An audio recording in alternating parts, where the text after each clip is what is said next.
Palworld has been one of the most exciting game launches in recent history. From its surprisingly fun gameplay to it becoming one of the greatest Steam successes seemingly overnight, and of course all the juicy controversy surrounding potential copyright infringement, every part of the game is exciting in some way. But for me, one of the most exciting parts of a new game launch is watching speedrunners try to break it. You get to watch a bunch of dedicated gamers get carpal tunnel syndrome, smashing their soft, supple hands into their keyboard, just trying to figure out what the next big glitch or exploit is. They want to dominate every single aspect of a certain game. And in the months since Palworld has been released, we have seen speedrunners absolutely destroy this game. They're using exploits and glitches, they're beating bosses without a single pal, and they've managed to beat the entire game in less than an hour. I streamed the game for more than an hour the day it came out. Let's start by talking about the first major speedrun category, Zoe %, where the objective is simple. All you need to do is defeat the first boss in the game, Zoe and Griswold. And speedrunners have done that in less than 3 minutes, which is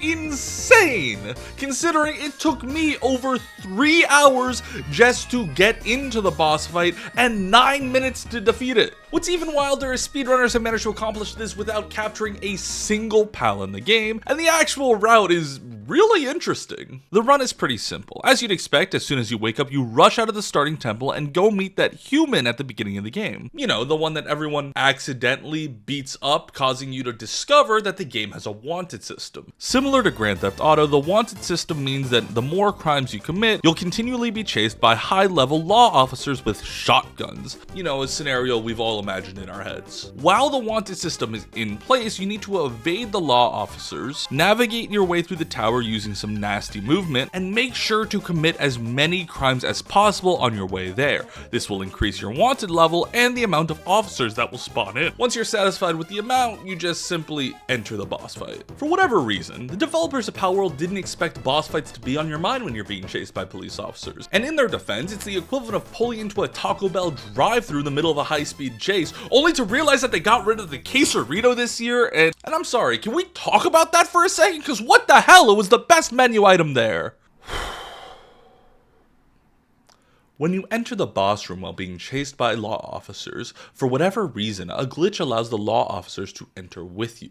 This overloads Zoe and Griswold's AI, meaning that they won't attack you at all. So if you position yourself correctly, all the law officers will use their high-powered attacks on Zoe and Griswold instead of you, allowing you to technically defeat them very quickly. That's how speedrunners managed to defeat the first boss of Palworld in under 3 minutes without using a single pal. Maybe PETA has a point. But that's just one of 5 bosses. What about beating the entire game? Because if you've actually played Palworld, you know that the difficulty for these bosses rises exponentially. Zoe and Griswold have 30,000 health, which is a crazy amount compared to any actual pal you can capture in the game, but the other bosses have 70,000, 130,000, 150,000, and 200,000 health. Remember, the first boss took me 3 hours, but you may be thinking to yourself, but Moop, you're a decrepit old 25-year-old whose withered bony hands can barely grasp your mouse. And while yes, fuck you, I'm not good at games, according to HowLongToBeat.com, on average, if you just focus on fighting bosses, it'll take you 30 hours to defeat all 5 in Palworld, which makes the under 1 hour speedrun for Palworld phenomenal. And what makes this speedrun even more interesting is they don't use any of the strategies from the Zoe % run. The entire first 50 minutes of this run is dedicated to setting yourself up for success so that in the last 4 minutes you can take out all 5 bosses in quick succession. They're forging their own path, you know, like a true Sigma male. The biggest strategy of this run is to use an exploit that allows you to capture bosses. This is normally impossible, but of course, speedrunners found a workaround. If you enter the boss fight and throw a sphere at a boss's back, they'll temporarily get in the ball, but they won't actually be captured since that's impossible. But if you hit respawn, ending your character's life in the middle of the fight while they are in the ball, for whatever reason, it doesn't just give you the chance to capture them, it's a guaranteed 100% capture. Now you have a super powered worker/fighter super early game. Remember, Zoe and Griswold have 30,000 health. This does not change if you capture them even at level 1. Their stats do not scale up or down like most pals do. That means a level 1 Zoe and Grisbolt will have 30,000 HP, while this level 50 totally not Garchomp will only have less than 5,000.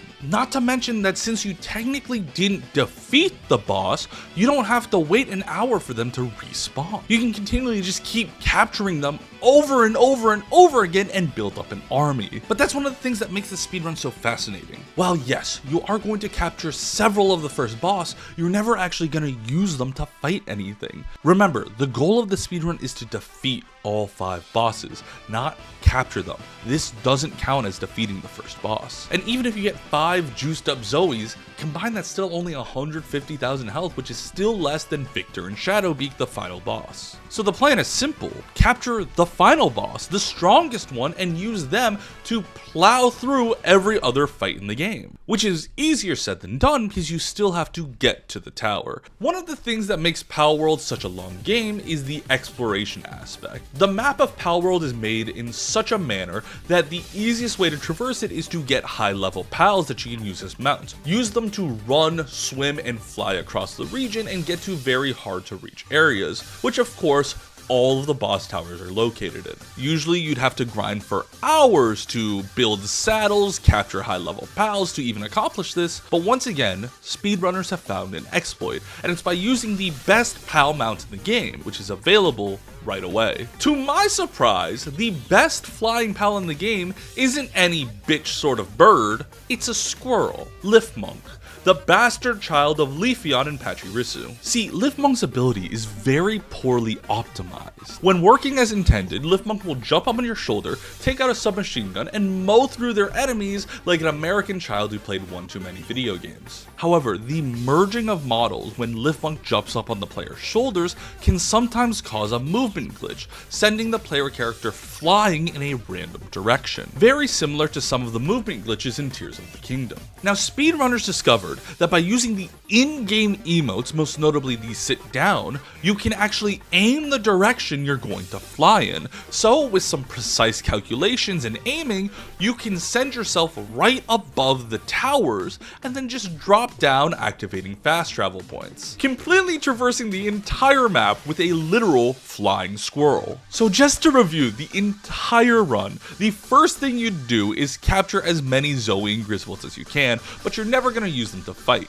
Instead, you're putting them to work since they still have one of the fastest maintenance speeds in the game. Capturing all of these Zoe and Griswold should get you to level 11, which is enough to unlock Lifmunk's special ability. Using the resources that are present in front of the tower, you'll have your Zoe and Griswolds work on creating the gun while you go off and capture a Lifmunk of your very own. Once you've captured the living jet fuel of a rodent and you've unlocked their ability, you're going to start flying to every single tower in the game, unlocking the fast travel points either on top or next to them. Save the final boss, Victor and Shadowbeak, for last because you're going to use one of the spheres you either picked up or had Zoe and Grisbolt make to capture them.